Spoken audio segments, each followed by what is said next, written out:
ओम विश्वानदेव सवितर्दुष्टानि परासो यद्भद्रं तन्नयासो। ओम भद्रं कर्णेभिः शृणुयाम देवा भद्रं पश्येमाक्षभिर्यत्राः स्थिरैरङ्गैस्तुष्टुवांसस्तनूभिः व्यसेमहि देवहितं यदायुः। ओम वेद प्रेमियों श्रोतानुतम प्रथम ऋग्वेद के दशम मंडल के 145वें सूक्त की व्याख्या में प्रवेश करने जा रहे हैं। इस सूक्त में 6 मंत्र हैं। मंत्र दृष्टा इंद्राणी, देवता सपत्नी बाधन। शीर्षक प्रथम मंत्र का है पति प्रेम प्रदा लता। और संबंधित मंत्र का सर्वप्रथम सत्पर पाठ हो जाए।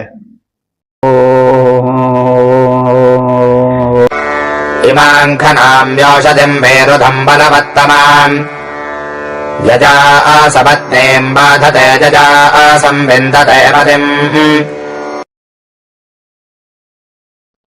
इस प्रथम मंत्र में उस लता को खोदकर निकालने की बात है जो शौच जन्य पीड़ा को नष्ट करती है।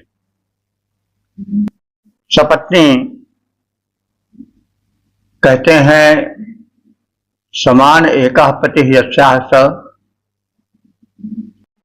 सपत्नी तो पति एक हो और पत्नियां एकाधिक हों तो एक परस्पर सपत्नी या सौत कहलाती हैं। तो सौत तो बड़ी दुखदायी होती है। लोग कहते हैं कि कपड़े की सौत भी कष्टकर होती है। तो अब कोई लता ऐसी रही होगी जड़ी बूटी जिससे कि पति का प्रेम एक ही पत्नी पर हो। तो इंद्राणी जो है वह ऋषि है, वह बता रही है कि किस प्रकार से जो है वह एक ऐसी लता है जिसके माध्यम से पति को वश में किया जा सकता है और एक ही पत्नी को आकर्षित है। तो वह विवाह होता था वैदिक युग में भी, ऋग्वेद काल में भी बहुविवाह का या एकाधिक पत्नी के रखने का वर्णन कई स्थानों पर है। तो लेकिन कोई संघर्ष वाली बात ऐसी कहीं नहीं है। तो इसलिए इसका एक रूपकात्मक और लक्षणा प्रधान अर्थ भी लिया जा सकता है। आत्मा विद्या रूपा है और अविद्या उसकी सौत है, सपत्नी है। और आत्मा परमात्मा से इस अविद्या के कारण नहीं मिल पाती और कष्टित रहती है। तो इसलिए वह एक लता विशेष यानी साधन विशेष के द्वारा वह अविद्या का नाश कर सके और आत्मा और परमात्मा का मिलन हो सके। तो यह उपक्रम भी देखा जा सकता है। तो यह मंत्र रूपकात्मक लक्षणा प्रधान अर्थ प्रदान करता है। आत्मा जो विद्या रूपा है वह सपत्नी अविद्या को दूर करने का उपक्रम करती है ताकि उसे पति परमात्मा का अक्षय प्रेम प्राप्त हो सके। तो इस रूप में भी देखें वैसे सीधे सीधे तो एक सौत का दूसरे सौत को वश में रखने के लिए जड़ी बूटी लता विशेष के प्रयोग की बात है। लेकिन लता विशेष और साधन हो जाएगा ताकि अविद्या जो सपत्नी की तरह सौत की तरह है आत्मा को परमात्मा से नहीं मिलने दे रही है, प्रेम बटा ले रही है। तो उससे स्पष्ट संकेत और अर्थ की उपलब्धि होती है। लेकिन जो अभिधात्मक कथन है, प्रत्यक्ष कथन है, वो तो एक लता विशेष को खोद कर निकालने और उसे पति के सिरहाने रखकर दुख दूर करने की बात देखें और दोनों अर्थ लें और शब्दों पर ध्यान दें। तो इमाम विरुद्धम, इमाम माने इस, विरुद्ध कहते हैं लता को। इस लता को बलवत्ताम औषधिम सनामि, मैं एक बलदायक औषधि के रूप में खोज कर निकालता हूं। तो जो कि पति को वश में करने वाली है। यया सपत्नीकम बाजते, जिस लता के द्वारा या जड़ी बूटी के द्वारा शौच के दुख को दूर किया जा सकता है। यया पतिम संविदन्ते, यया पतिम संविदन्ते, जिसके द्वारा पति प्रेम पूर्ण रूप से प्राप्त किया जा सकता है। तो इस लता रूपी शक्तिशाली औषध को खोद कर निकालता हूं। इसके द्वारा सपत्नी को दुख दिया जाता है और पति प्रेम प्राप्त किया जा सकता है। तो एक शौच चाहते ही दूसरी शौच दुखी रहे। तो इस प्रकार से इसका हम अभिधात्मक और लक्षणात्मक दोनों अर्थ ले सकते हैं। लक्षणात्मक अर्थ अधिक व्यंजक है और अधिक उपयोगी प्रतीत होता है। लक्षणा माध्यम से, व्यंजना माध्यम से अर्थ करने की प्रक्रिया वैदिक युग से चली आ रही है। तो माया महाठगिन में जानी याद याद, तमाम सब कबीराज ने भी कहा है, तमाम लोगों ने कहा है। तो लता रूपिणी दिव्य औषध, तो इस लता रूपी शक्तिशाली औषध को खोज कर निकालता हूं। इसके द्वारा सपत्नी को दुख दिया जा सकता है और पति प्रेम अपने पक्ष में किया जा सकता है। लता रूपिणी दिव्य औषध को खोज निकाल रहा, लता रूपिणी दिव्य औषध को खोज निकाल रहा, पीड़ित करता सौत और पति प्रेम संभाल रहा। इस प्रकार से पीड़ित करता सौत और पति प्रेम संभाल रहा। ओ 10 145 2 देवता सपत्नी बाधन, शीर्षक पति पर एकाधिकार हेतु प्रयत्न। अब संबंधित मंत्र का सर्वप्रथम सत्सर पाठ हो जाए।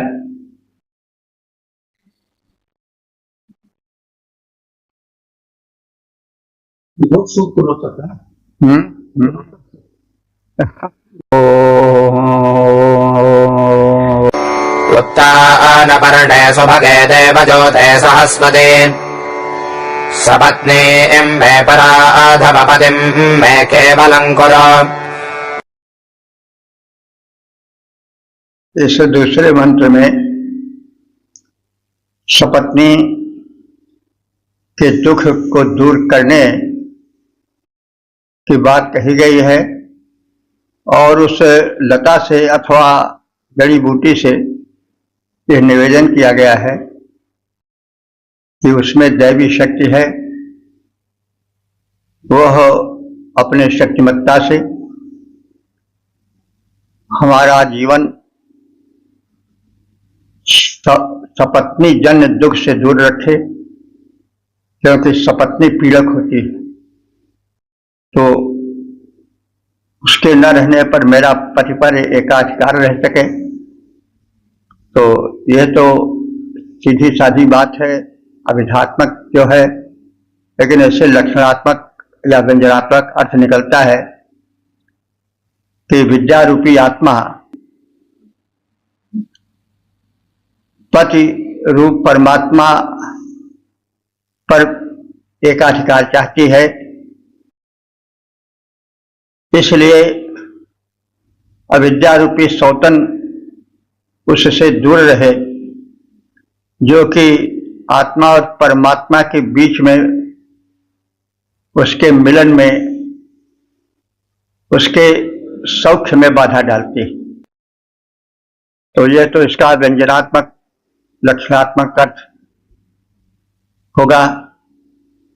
दोनों को समझें, जाने। तो यहां तो सीधे उस लता से कहा जा रहा है अविथा रूप में, जो कि सौतन को कष्ट देती है और शुभ मुहूर्त पर खोद कर लाकर अभिमंत्रित करके पति के सिरहने रख देने पर पति में जो है वह जो सौत है उसके प्रति घृणा हो जाती है और वो अपनी प्रथम पत्नी को, जो उसकी सही पत्नी है, उससे प्रेम करने लग जाता है। तो इस तथ्य को जान करके निवेदन इंद्राणी कर रही है। वो जो सौत के कष्ट से पीड़ित है, वह उस लता विशेष से जो सौत के कष्ट को नष्ट करने वाली है, उससे निवेदन कर रही है कि उत्तान पर्णे, पर्ण कहते हैं पत्ते को, हे उत्तान पर्णे, हे उन्नत पत्तों वाली, बड़े बड़े पत्तों वाली औषधि, शुभगे, हे सौभाग्य प्रदायिना, हे सौभाग्य प्रदायिका औषधि, देवजूते, हे देवों को अनुकूलता में रखने वाली, देवों द्वारा अनुकूलता प्रदायिका लता देवी, जड़ी बूटी विशेष, सहस्वती, हे बलशालिनी, सह माने बल होता है अथवा सह माने तेज भी हो सकता है। सहस्वती, हे तेजस्विनी, हे बलशालिनी, हे प्रभावशालिनी लते, मैं सपत्नीम पराधम, मैं सपत्नी मेरी सौत को पराधम दूर कर दो, उसके कष्ट से हम कष्टित न रहें। मैं केवलम पतिम कुरु, पति केवल मेरा बनकर रहे, ऐसा करो।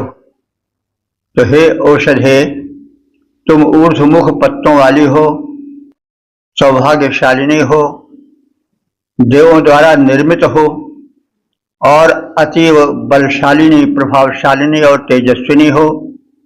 तुम मेरी सपत्नी को, सौत को दूर करो, तुम्हारे प्रभाव से मैं सौत बाधा से दूर रहूं, पति केवल मेरा ही रहे, ऐसा कुछ करो। तो वही ऊर्ध्वमुखे औषधे तेजयुत निर्मित देवों द्वारा पति मेरा हो, दूर करो सौतन प्रदत्त दुख सारा। तो विद्या रूप आत्मा पति परमात्मा पर प्रेम का एकाधिकार चाहती है, इसलिए अविद्या रूपी सौतन उससे दूर रहे, इसकी चेष्टा और प्रार्थना करती है। तदर्थ औपचारिकता पर भी वह ध्यान देती है। साधन ऐसा हो, साधना ऐसी हो कि अविद्या नष्ट हो, और अविद्या के नष्ट हो जाने पर परमात्मा जो परम प्रियतम है, उससे आत्मा का प्रेम पूर्ण मिलन हो सके।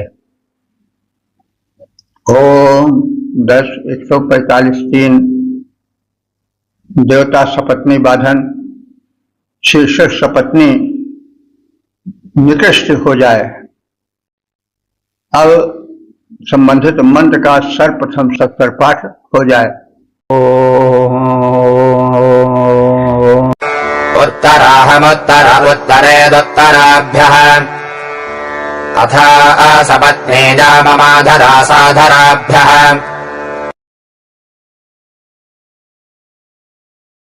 पति को वश में रखने वाली औषधि या लता से निवेदन है कि वह कृपा करे कि मेरा पति मेरे वश में रहे, सौतन के वश में न रहे। तो एतदर्थ वह निवेदन कर रही है कि उत्तरे हे उत्कृष्टतम औषधे, उत्तरे हे उत्कृष्टतम औषधे, अहम उत्तरा श्याम, मैं उत्तर माने उत्कृष्ट बनकर पति प्रेम प्राप्त करूं। उत्तराभ्यः उत्तराः, और उत्कृष्ट से भी उत्कृष्ट होती जाऊं, यानी मेरा प्रेम निरंतर परमात्मा में लगता जाए और मैं उससे जुड़ती जाऊं अथवा पति से जुड़ती जाऊं, और जो सपत्नी बीच में अविद्या रूप में पड़ करके बाधा पहुंचा रही है वो दूर हो जाए, हमारा निर्वास जीवन हो जाए और मैं अपने प्रेमी से मिल करके, अपने पति से मिल करके अथवा परमात्मा से मिल करके उत्कृष्टतम सुख संपन्न जीवन यापन कर सकूं। मेरा जीवन उत्कृष्ट से उत्कृष्टतर और उत्कृष्टतम हो जाए।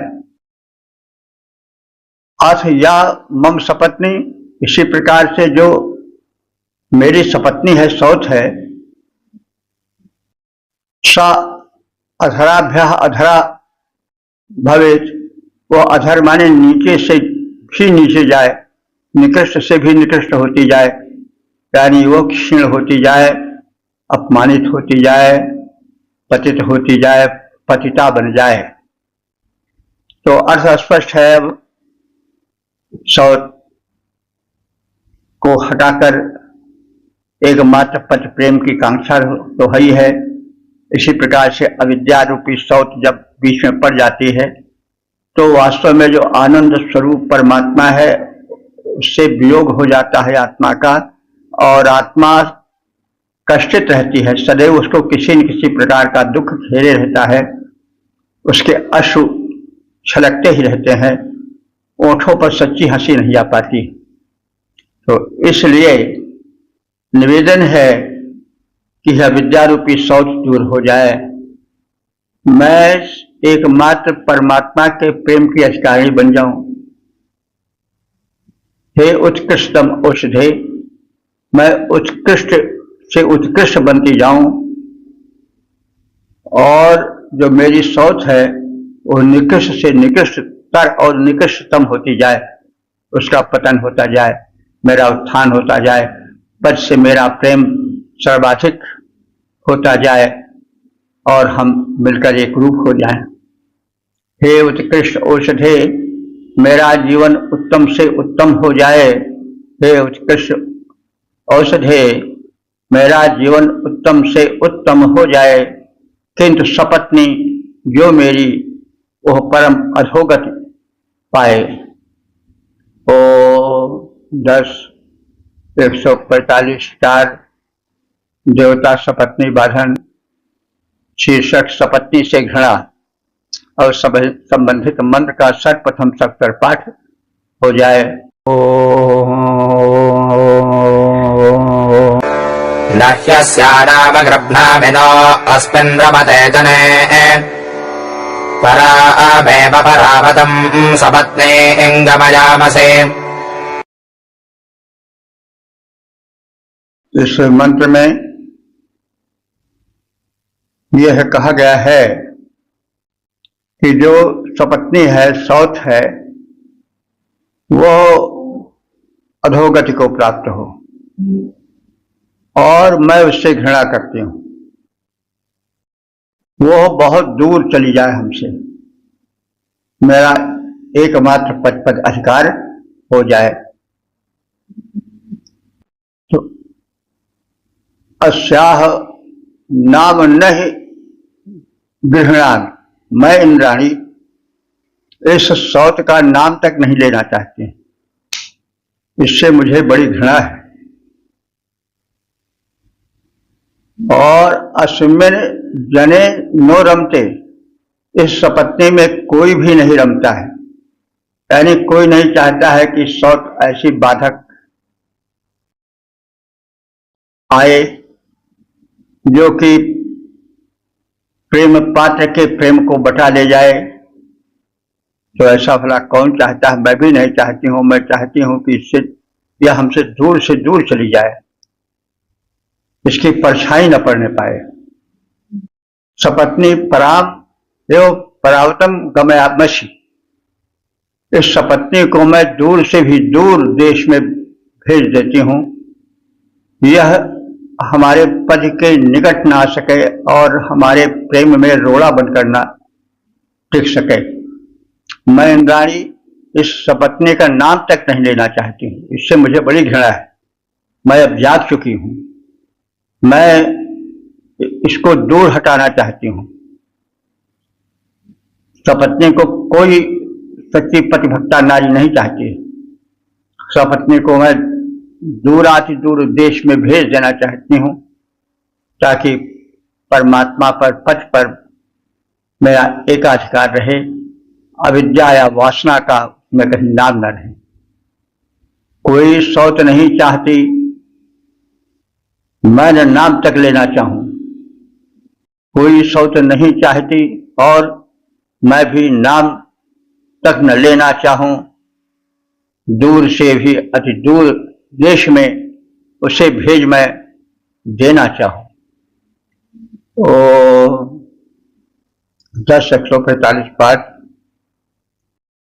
देवता सपत्नी बाधन। शीर्षक सपत्नी के परास्त होने की चाह और संबंधित मंत्र का सर्वप्रथम सस्वर पाठ हो जाए। अहमस्मि सह बानाथत्वमसि सा सहिः उभे सहस्वते भूत्वे सपत्नी मे सहावहै। इस 5वें मंत्र में औषधि जो कि वशीकरण का कार्य करती है, उससे निवेदन है कि वह सहयोग दे और उसके सहयोग से मुझे अखंड पति प्रेम प्राप्त हो। मैं अपनी सौतन को परास्त कर सकूं और इस कार्य में तुम भी मेरी सहायता करो। अहम सहमाना अस्मि, मैं सहमाना माने शक्तिशालिनी हो गई हूं और सपत्नी को परास्त करने की क्षमता वाली हो गई हूं। तुम सासही असि, सासही माने बलशालिनी, तुम भी बलशालिनी हो और पराजित करने वाली हो।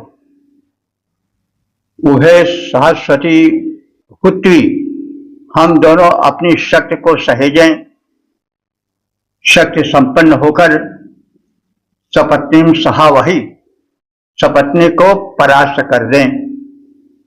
तो अब लता से तात्पर्य हुआ कि वह तमाम साधन जिससे कि अविद्या को नाश किया जा सकता है, भक्ति आदि, और निवेदन अन्य उपाय अगर चाहें तो हम लता के रूप में ले सकते हैं, क्योंकि वह लता, वह जड़ी बूटी सहायिका बनती है। वैसे अध्यात्म क्षेत्र में जो भक्ति है, नाम जप है और जो अन्य साधन हैं, वे लता के रूप में, जड़ी बूटी के रूप में, सहायिका रूप में लिए जा सकते हैं।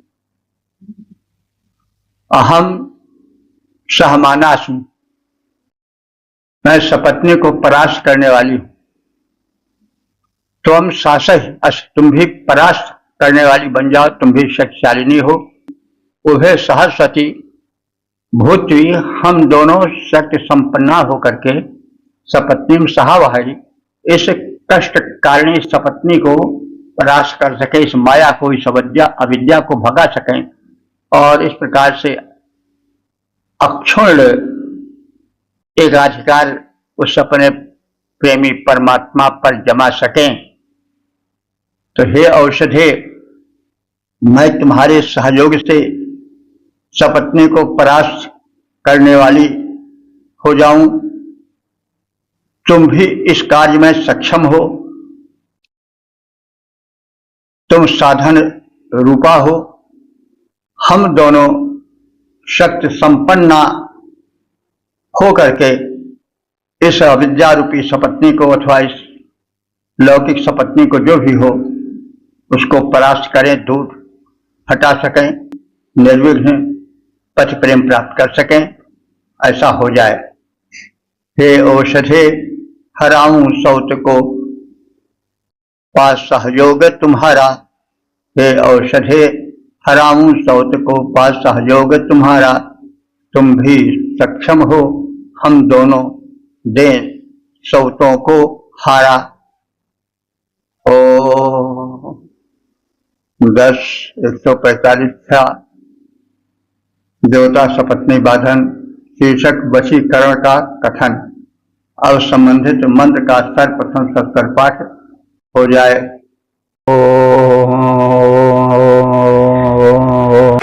उपदय धाम सहमानामभित्वा धाम सहेजसा मामनु प्रदय मनो वत्संगौरिवधावतो वधावारिवधावतो।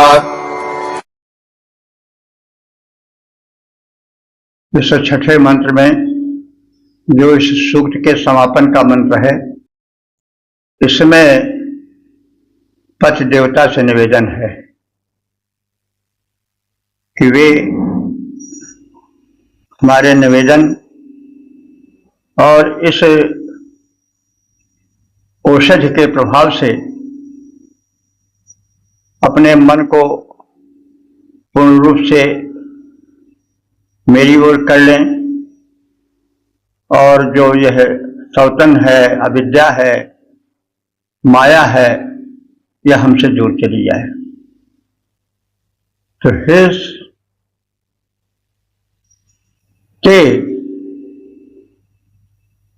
हे पते, पते माने पति देवता, पति का संबोधन है पते।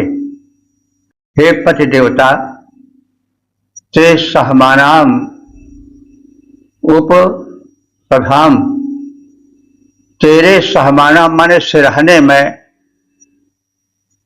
सपत्नियों को परास्त करने वाली है औषधि जड़ी बूटी रख देती हूं।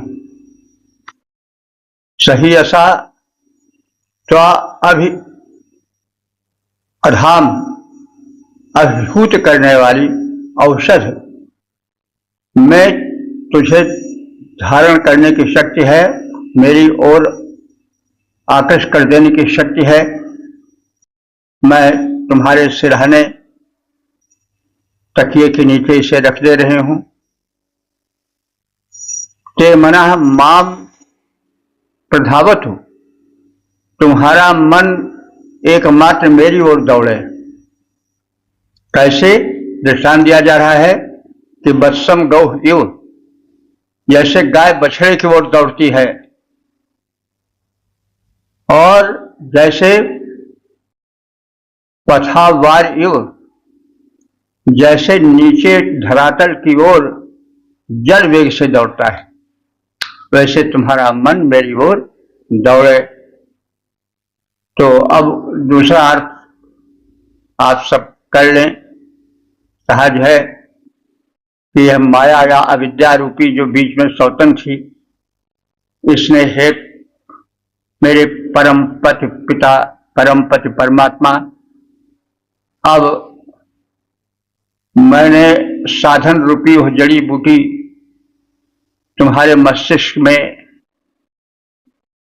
डाल दिया है, अर्थात तुम्हारे मस्तिष्क को, तुम्हारी विचारधारा को मोड़ दिया है। यह जो भिन्न भिन्न प्रकार के भक्ति आज साधन है उसके माध्यम से,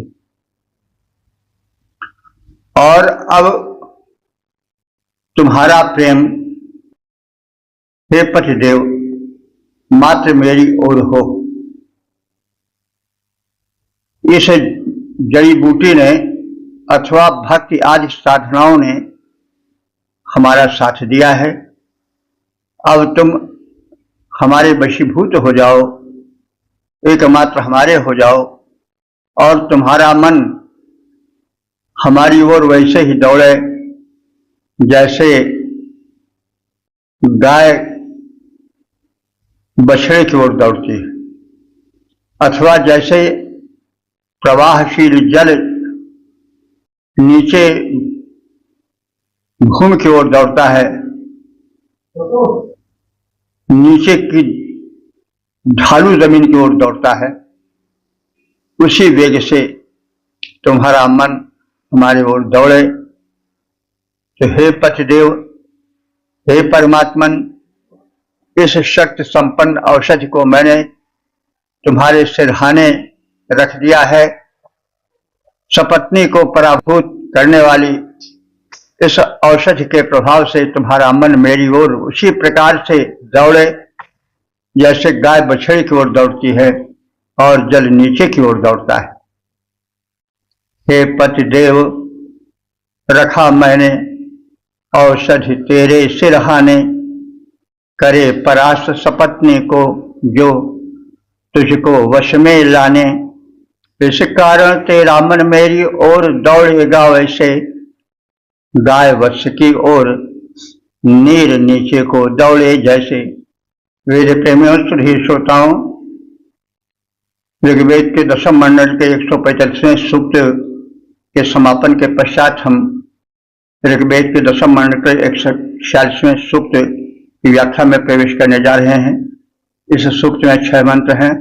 मंत्र दृष्टा देव मुनि आयुर्मद देवता अरण्यानी। शीर्षक निर्जन निवास विषयक प्रश्न। अब संबंधित मंत्र का सर्वप्रथम तत्पर पाठ हो जाए।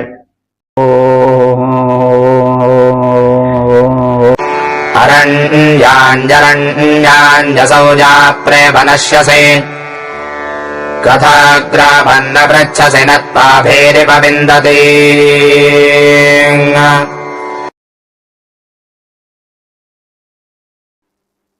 इस प्रथम मंत्र में अरण्य की अधिष्ठात्री देवी अरण्यानी वन देवी से निवेदन किया जा रहा है और कुतूहलात्मक प्रश्न किया जा रहा है। यह ऐसा कथन है जो काव्य से भी जुड़ा है और अध्यात्म से भी जुड़ा है। तो काव्य में आजकल छायावाद की बड़ी चर्चा है, जिसमें कुछ जड़ है ही नहीं। क्या वृक्ष, क्या लता, क्या फल, क्या फूल, क्या कलियां, सब मानववत व्यवहार करते हैं। सबसे एक रूपता आ जाती है। तो यह तो है ही, और वास्तव में सब एक रूपता है भी। यह जो व्यक्त संसार हम देख रहे हैं प्रकृति के रूप में, पशु पक्षियों के रूप में, मानव के रूप में, यह सब उसी अव्यक्त की अभिव्यक्ति है। जैसा पहले जो पुरुष सूक्त हैं, नासदीय सूक्त हैं, हिरण्यगर्भ सूक्त हैं, इनमें कहा गया है कि सृष्टि का विकास हुआ है। पहले केवल शून्य था, समग्र संसार किसी अव्यक्त में लीन था, फिर उस अव्यक्त से वह व्यक्त हुआ और उसी का भिन्न भिन्न रूप, भिन्न भिन्न वृक्षों के रूप में, लताओं के रूप में, फलों के रूप में, पुष्पों के रूप में, सागर के रूप में और पहाड़ों के रूप में भिन्न भिन्न प्रारूपों में आ गया। तो सब वही है, जिस ओर देखता हूं उस ओर तू ही तू है। तो जब छायावाद रहस्यवाद की ओर उन्मुख हो जाता है तो उस सांसारिकता में भी अलौकिकता, लौकिकता में भी अलौकिकता के दर्शन होने लगते हैं। तो यहां पर एक सहज प्रश्न है, कुतूहल है। वन में यदि वन्य पदार्थ हैं, वन्य जीव जंतु हैं, तो उसकी नियामिका कोई शक्ति अवश्य है। और वही यहाँ पर अरण्यानी है, वन देवी है। तो उससे सहज बाल सुलभ प्रश्न किया जा रहा है कि अरण्यानी, हे अरण्य देवता, हे वन देवी, अरण्यासी या असौ यो नश्यसि, तुम भला वन में ही क्यों रहती हो और देखते ही देखते अंतर्ध्यान क्यों हो जाती हो? हम तुम्हारा स्वरूप प्रत्यक्ष देखना चाहते हैं और हमें एक आभास होता है कि तुम हो कहीं, लेकिन हम जब विशेष दृष्टि से देखते हैं तो फिर देखते हैं कि तुम्हारा स्वरूप लुप्त हो गया, तुम अंतर्धान हो गई। तो ऐसा क्यों? तुम क्यों देखते ही देखते अपने स्वरूप को समेट लेती हो, अदृश्य हो जाती हो? ग्रामम कथम न पृच्छसि, क्या तुम्हें गांव का जीवन अच्छा नहीं लगता है? भला उसके रास्ते को क्यों नहीं पूछती हो? यानी हम सबके मनुष्यों के बीच में क्यों नहीं आकर रहती हो? क्यों तुम उस वन के वातावरण में ही रमण करती हो? तो ग्रामम कथम न पृच्छति, तुम भला गांव के रास्ते को क्यों नहीं पूछती हो? और त्वाभि न विंदति, क्या तुम्हें भय नहीं सताता है? हे अरण्यानी, हे वन देवी, वन में तो बड़े बड़े हिंसक पशु, सिंह, व्याघ्र, अजगर और न जाने कितने कितने हिंसक पशु रहते हैं। तुम्हें वही स्थल पसंद आता है? क्या तुम्हें भय की अनुभूति नहीं होती है? तो हे वन देवी, तुम देखते ही देखते वन में विलुप्त हो जाती हो, ऐसा क्यों? तुम ग्रामों में आने के मार्गों को भला क्यों नहीं पूछती हो? तुम विरक्त क्यों हो गांव से? यह कुतूहल भरा प्रश्न है, छायावादी शैली का प्रश्न है। तुम्हें निर्जन में भय भी नहीं लगता है? तो हे वन देवी, कहो वन में तुम क्यों विलुप्त हो जाती? ग्रामों में जाने की पथ को, ग्रामों में जाने के पथ को क्यों न पूछती आती? निर्जन वन में क्यों जाती हो? जान मैं नहीं पाता, एकाकी रहने में तुमको भय क्या नहीं सताता? तो देखिए, एक चीज थोड़ा कह देना हम उचित समझते हैं कि ज्यादातर लोगों को, खासतौर से हिंदी प्रेमियों को, विद्वानों को भी यह बोध नहीं हो सका कि छायावाद का मूल तो ऋग्वेद है। कुछ लोग कहते हैं कि छायावाद जो है वो अंग्रेजी भाषा की छाया के रूप में हिंदी में आया है। यानी जो मानवीकरण आदि हैं, जो छायावाद की विशेषताएं हैं, वे सब छाया हैं। किसकी छाया है? अंग्रेजी साहित्य की छाया है।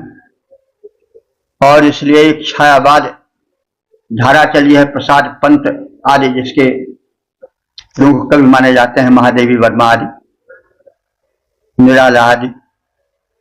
तो यह जो कथन है वो बिल्कुल निर्मूल हो जाता है जब हम ऋग्वेद में मानवीकरण का बड़ा सुंदर रूप देखते हैं। तो इस अरण्यानी सूक्त में मानवीकरण का बड़ा ही सुस्पष्ट और सुंदर प्रारूप परिलक्षित होता है। तो इस प्रकार से हमें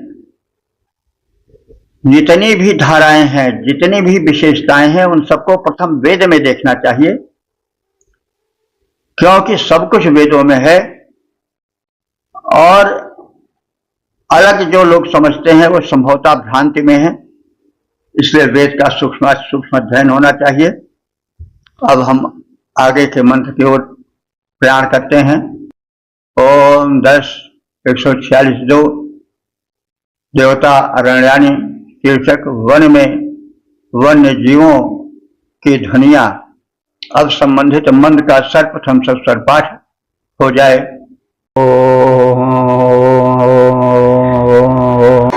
वृषारवाजपदते यदुपापति चिच्चिकः आघाटिभिर्वधावजन्नरञ्जानिर्महीयते।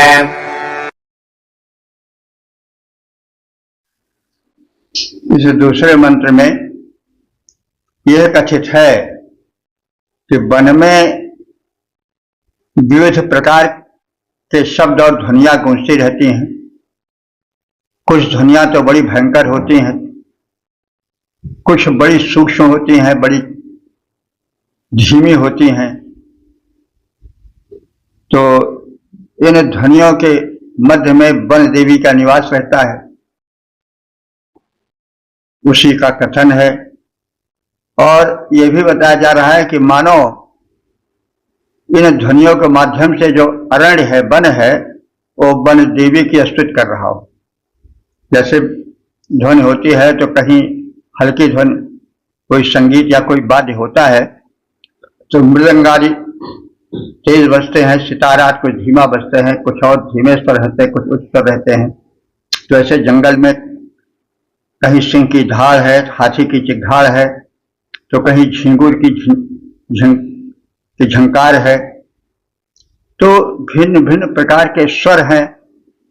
तो कल्पना प्रवण ऋषि हृदय यह कह रहा है कि इन स्वरों के माध्यम से मानव वन देवी की स्तुति कर रहे हो, विविध उसके जो आश्रित जीव हैं। तो वृषा रवाय वदते, कुछ प्राणी तो वृषभ की तरह, सांड की तरह उच्च स्वर करते हैं। और चित चिकाहयत उपावत, और चींची करके कुछ उसका प्रत्युत्तर देते हैं। चिक चिका माने चित चिका माने चींची करना, उपावत माने उसका उत्तर देते हैं। तो कुछ प्राणी तो बड़े भयंकर गर्जन आदि के स्वर में वृषभ की तरह बमकारने के शब्द से, चिघाड़ने के शब्द से वन प्रदेश को गुंजित कर देते हैं, और कुछ झिंगुर की तरह चींची चींची शब्द करते हैं। और मानो प्रत्युत्तर देते हो कि तुम अगर जोर से शब्द करोगे तो हम अपने मधुर धीमे स्वर से वन देवी की प्रार्थना करेंगे, स्तुति करेंगे। तो मानो उस दीर्घ स्वर का, उस उच्च स्वर का झिंगुर अपनी चींची ध्वनि से उत्तर दे रहा हो। तो ठीक है, तुम बमकारो, चिघाड़ो, दहाड़ो, और हम चींची करके उस प्रार्थना में वन देवी के योगदान करेंगे। तो इस तरह से उपधीत भी धावयन, वीणा के स्वर के समान उच्चारण होता रहता है वन में। और अरण्यानि ही महीयते, और इस प्रकार से अरण्यानि माने अरण्य के देवता, वन के देवता यानी वन देवी की महीयते माने महिमा का कथन होता है। तो वन में कोई प्राणी सांड के समान जोर से बमकारते हैं, शब्द करते हैं, चिघाड़ते हैं, दहाड़ते हैं। तो कोई प्राणी चींची करके, जैसे झिंगुर है, चींची करके झंकार निकालता है और उस दीर्घ स्वर का प्रत्युत्तर देता है कि नहीं, संगीत है, संगीत में स्वरों का उतार चढ़ाव, कहीं ऊंचा स्वर कहीं नीचा स्वर होना ही चाहिए। तो मैं तुम्हारे इस उच्च स्वर का उत्तर दे रहा हूं और उसको पूर्ण कर रहा हूं। चींची शब्द के माध्यम से यह अभिव्यक्ति देता है। झिंगुर आदि जैसे अल्प जीव हैं। तो ऐसा प्रतीत होता है कि इस वन देवी की प्रार्थना के संदर्भ में तंत्री नाद के माध्यम से, तंत्री कहते हैं वीणा, वीणा के नाद के माध्यम से उनका यशोगान किया जा रहा हो। तो विभिन्न भिन्न ध्वनियां हैं, कुछ उच्च ध्वनि, कुछ निम्न ध्वनि, कुछ मध्यम ध्वनि। ये सब मानव संगीत में वातावरण प्रस्तुत कर रहे हों कि जो वन की अधिष्ठात्री देवी हैं उनकी स्तुति हो और स्तुतिमय वातावरण से वन परिपूरित हो जाए। कोई प्राणी वृषभ तुल्य है, नाद जोर से करता।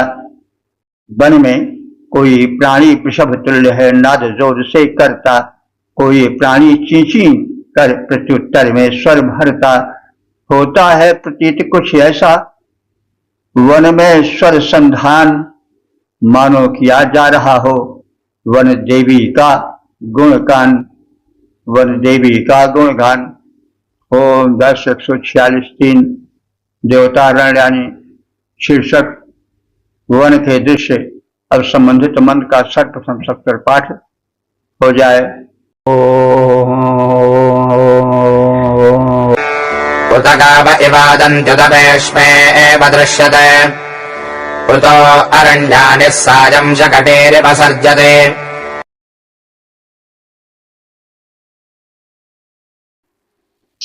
इस तीसरे मंत्र में वन का जागृत जीवन चित्रित किया गया है। वन में कहीं और कहीं किसी और पशु चल रहे हैं, तो कहीं मृग आज उछाल भर रहे हैं, कहीं सिंह दहाड़ रहे हैं, कहीं बस्ती के लोग, गांव के लोग आकर के लकड़ी काट करके गाड़ी में भरकर जा रहे हैं। इस प्रकार से वन का एक व्यस्त वातावरण देखा जा सकता है।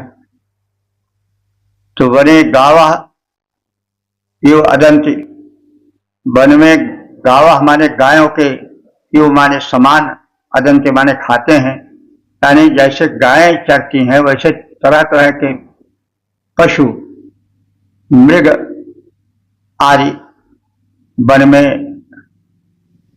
चरते हैं। वन में तृणलता घास तृण आदि का भक्षण करते हैं। तो एक ओर गायें चरती हैं और गायों के बाद दूसरे पशु भी चारे की चाह में घूमते और चरते हुए विचरते हैं। वेश्मयु, इस वन प्रदेश में वेश्म कहते हैं घर को। तो वेश्म इव घर की भांति, भवन की भांति दृश्यन्ते, लता मंडप दिखाई देते हैं। लताएं ऐसी छाई रहती हैं कि प्रतीत होता है कि कोई घर बन गया हो। तो इस वन में कहीं उछलते कूदते हुए गाय के समान अन्य पशु भी चरते हुए विचरते हैं। तो कहीं लता कुंज इस प्रकार से छाए हुए दिखाई पड़ते हैं कि मानो कोई घर बना दिया गया हो। अरण्यानी सायं शक्ति, और इस अरण्यानी में माने इस वनस्थली में सायंकाल गांव के लोग आकर के शक्ति माने अपने शक्टों में गाड़ियों में लकड़ी आदि भर लेते हैं। सायं शक्ति सर्जत, वन में सायंकाल लकड़ी आदि लेकर गाड़ियों में भरकर लोग चलते हुए दिखाई देते हैं। इस प्रकार से वन का व्यस्त वातावरण भी देखा जा सकता है। वन में गायों के समान अन्य पशु मृग आदि भी विचरण करते हुए, चरते हुए घूमते रहते हैं। यहाँ कहीं कहीं लता गुल्म आदि इस प्रकार से छा जाते हैं कि मानो बढ़िया घर बना दिया गया हो। सायंकाल वन से विपुल गाड़ियां चारा और लकड़ी भर करके जाती हुई प्रतीत होती हैं और वन प्रदेश से निकलकर बस्ती की ओर उन्मुख होती हैं। इस प्रकार से वन का व्यस्त जीवन भी देखा जा सकता है। वन में गायों के समान ही चरते पशु कितने, वन में गायों के समान ही चरते पशु कितने, लता गुल्म से बने दिखाई देते भवन घने, लता गुल्म से बने दिखाई देते भवन घने।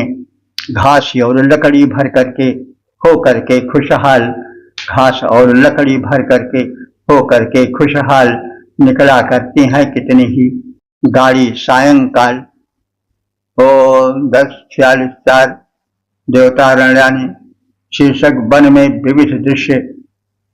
अब संबंधित मंत्र का सर्वप्रथम सत्तर पाठ हो जाए।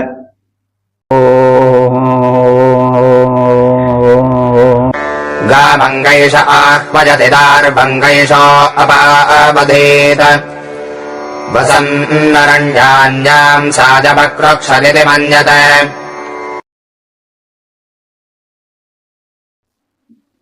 विश्व चौथे मंत्र में वन में जीवन वैविध्य का कथन है।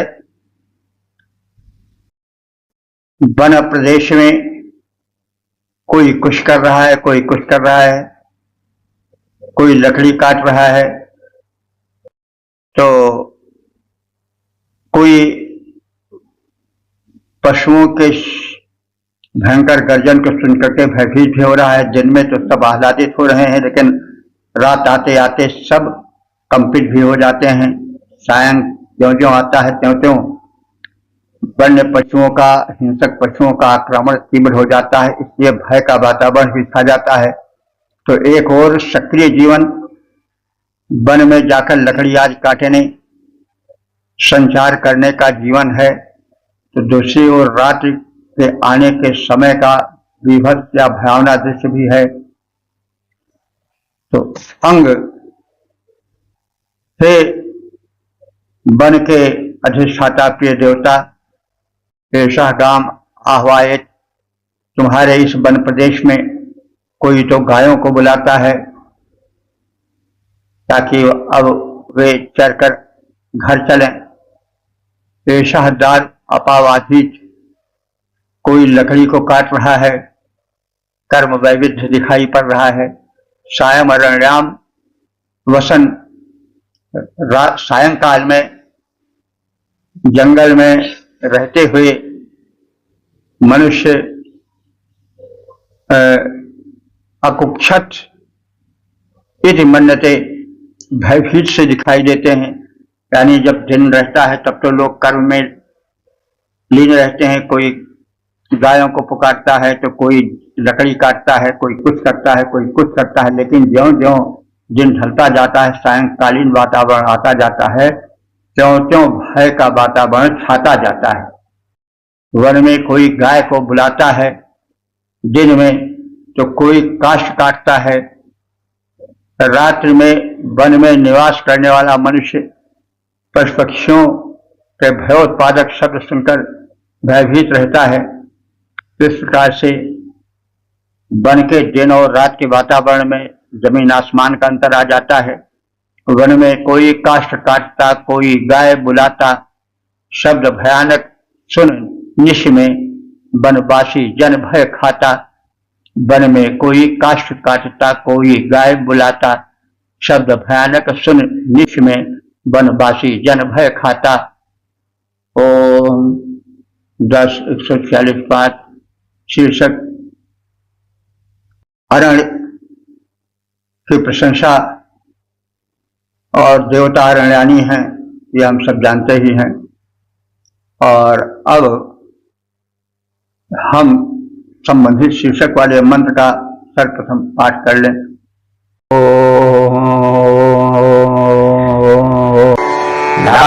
अरण्यानिर्हन् जन्यश्चेन्नाभिगच्छते स्वादोः फलस्य जग्माय यथा कामन्निपत्यते।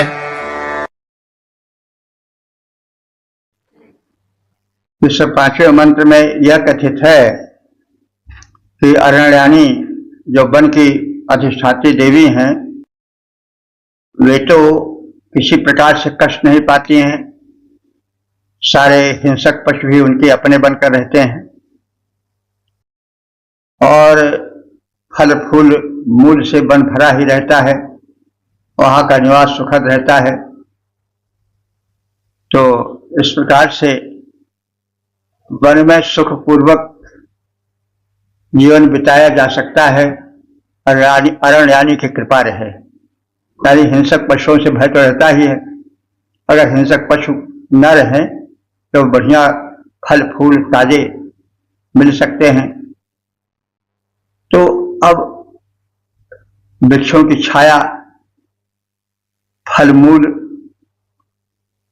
कंदमूल, फूल आदि की उपलब्धि वन के सुखद पक्ष को प्रदर्शित करती है, लेकिन अरण्यानी की वन देवी की कृपा है। तो वन देवी तो सुरक्षित हैं क्योंकि वे अधिष्ठात्री वन के हैं, लेकिन वे अगर कृपा करें कि हम लोग सुरक्षित रहें, हिंसक पशु हम पर आक्रमण न करें, तो फिर आनंद ही आनंद है। सुस्वादु फल फूल मूल वहां उपलब्धि है, उनको खाकर सुखी जीवन बिताया जा सकता है।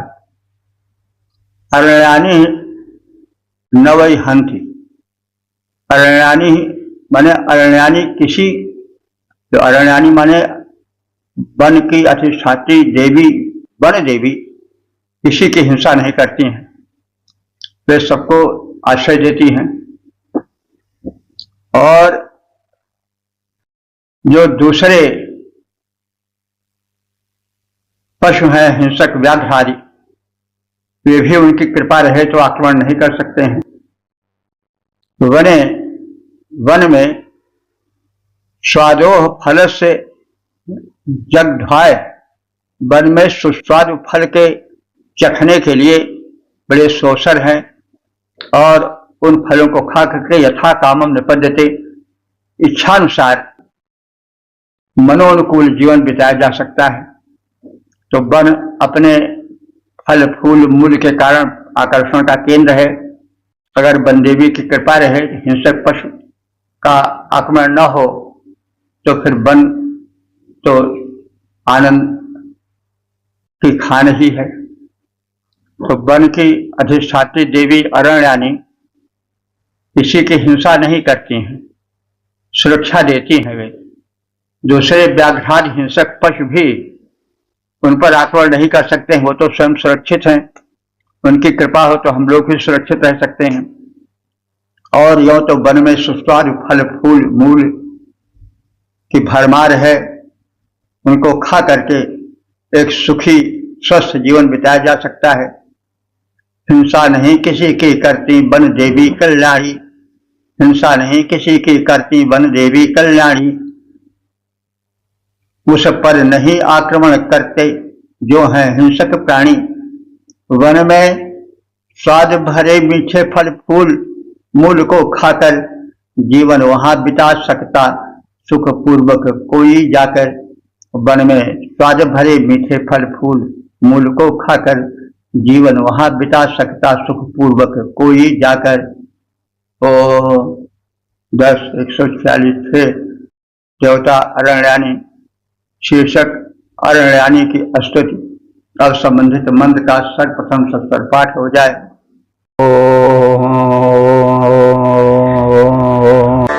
आञ्जनगन्धिं सुरबिम्बः पन्नामकृषेबलाम् प्राहं मृगाणां मातरमरण्यानि वशंसिषाम्।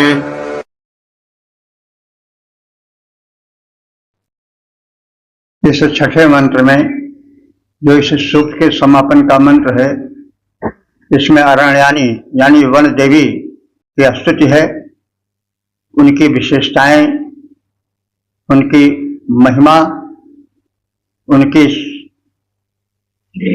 रूप की, उनके गंध की, उनके अलौकिक प्राकृतिक छटा की महिमा पर आकर्षित कवि हृदय अथवा ऋषि हृदय की अभिव्यक्ति है। आंजन गांधिम,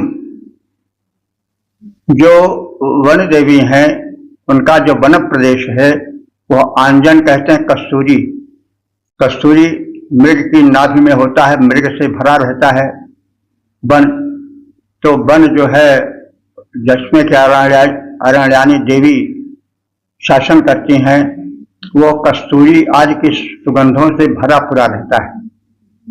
आज में फूल आ जाएंगे और सुगंधित द्रव्य आ जाएंगे। तो आंजन गंधिम जो यह अरण्य प्रदेश है जिसके कि स्वामी अरण्यानी है, वह कस्तूरी आदि सुगंधित पदार्थों के सुवास से भरा पूरा रहता है, बहुअन्नाम। और उस वन प्रदेश में बहुत प्रकार से खाद्य पदार्थ मिलते हैं, फल फूल मूल रूप में। आकृषि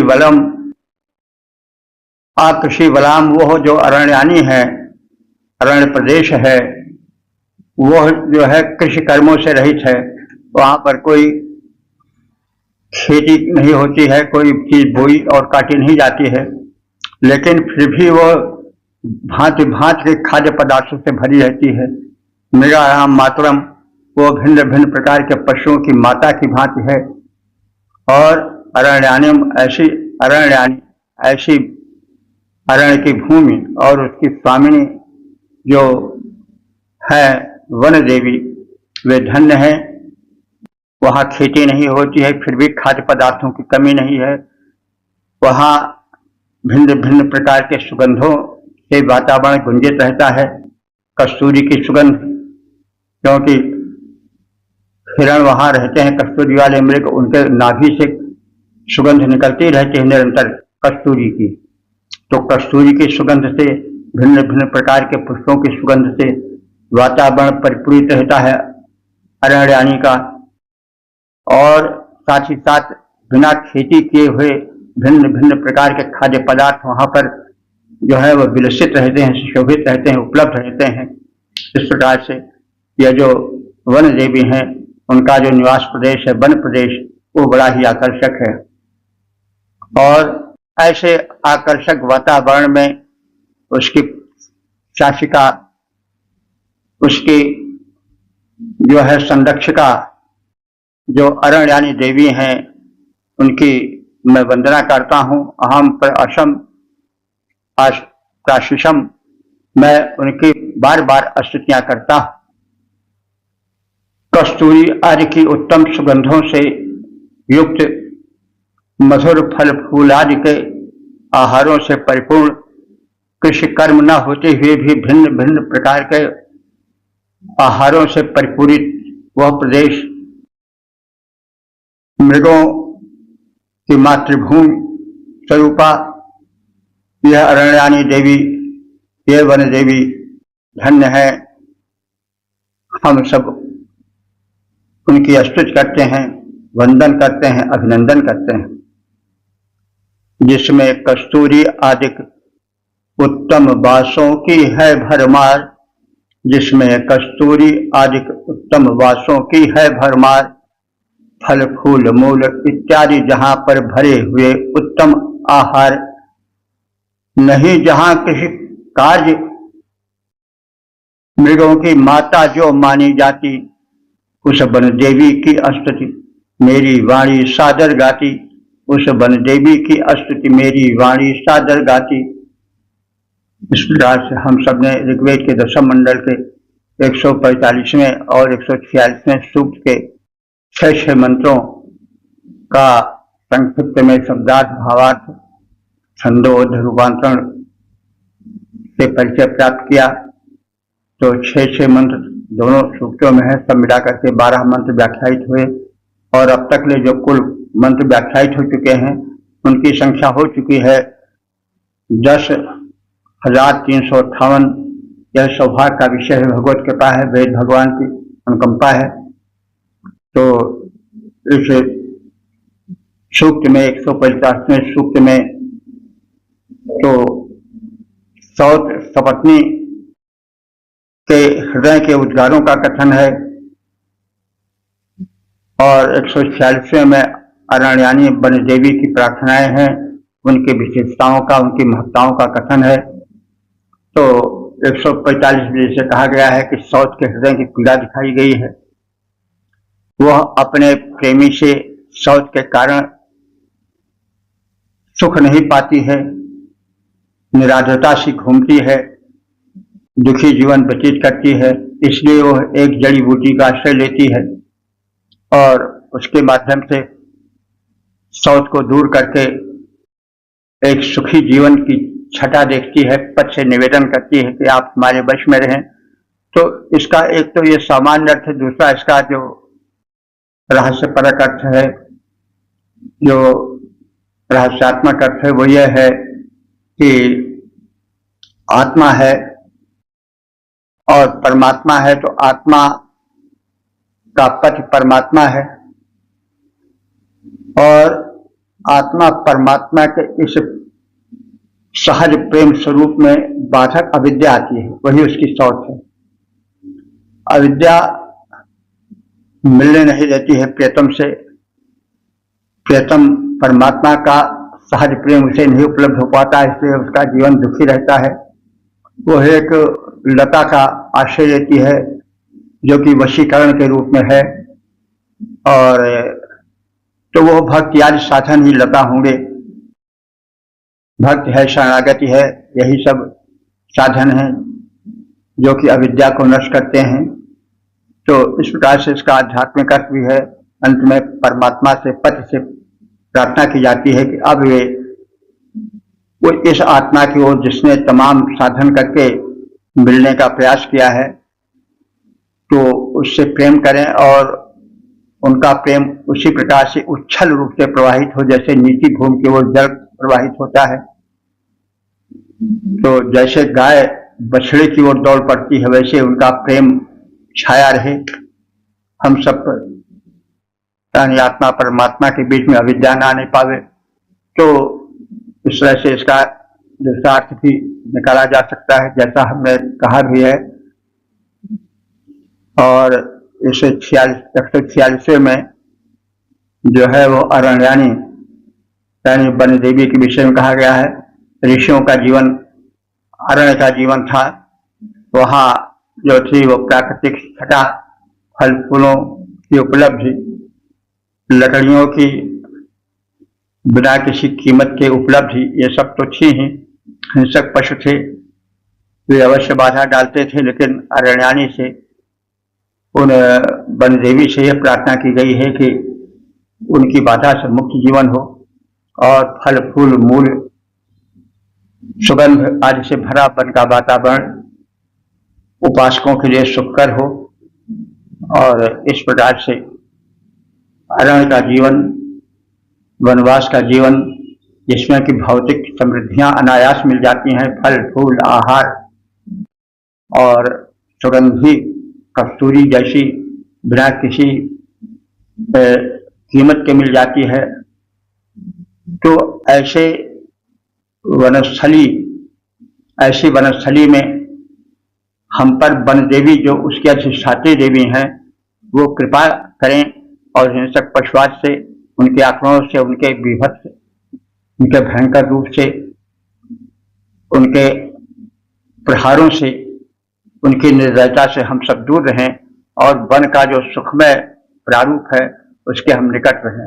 यानी उसमें कस्तूरी की सुगंध गुंजत रहती है, भिन्न भिन्न फूल गुंजरित होते हैं, छायाएं गुंजरित होती हैं, कंदमूल आज उपलब्ध होते हैं, बिना किसी कीमत के मधुर फल मिलते हैं। तो हमें ये सब उपलब्ध हो। तो वन की जो देवी है, अधिष्ठात्री देवी हैं, वे भले देखना पड़ती हो, लेकिन हैं तो जरूर, क्योंकि कोई चीज बिना किसी की छाया के, बिना किसी नियंत्रण के नहीं रह सकती। प्रत्येक वस्तु किसी न किसी से अनुशासित होती है। भले उस शासक को हम न देख पावे, लेकिन एक नियम रहता है। उस नियम के रूप में जो नियंता है वो अनुभूत किया जा सकता है। हम भले नियम बनाने वाले को न देख रहे हों, लेकिन उसका नियम जो है वो चलता रहता है। हम इस भौतिक जीवन में भी देखते हैं कि जो विभाग नियम बनाता है, किसने नियम बनाया उसको हम न देखें, लेकिन नियम अपनी क्रियाशीलता दिखाता ही है। तो इस प्रकार से जो प्रकृति में नियम चल रहा है, जहाँ पर अरण्यानी को लेकर के हम देख सकते हैं, उसका स्वरूप भले हम न पहचान सकें, कोई उनकी आकृति भले न जान सकें, लेकिन उस व्यवस्था की अनुभूति तो अशुद्ध रूप से कर ही सकते हैं। तो इस प्रकार से हमें अरण्यानी के प्रति भी समर्पित होना चाहिए। यह अरण्य है तो उसकी संरक्षिका भी कोई है, हम भले न देख पा रहे हो, लेकिन है जरूर, क्योंकि बिना संरक्षण के कोई वस्तु सुरक्षित रह ही नहीं सकती है। एक व्यवस्था वहां भी है। तो इस प्रकार से ये ऋषि ने अपने विचारात्मक प्रारूप का यहाँ पर बड़ी चतुरता से, बड़ी निपुणता से प्रदर्शित किया है और हम उस भाव के मूल में प्रवेश करें, काव्यानंद लें और आध्यात्मिकता का आनंद लें।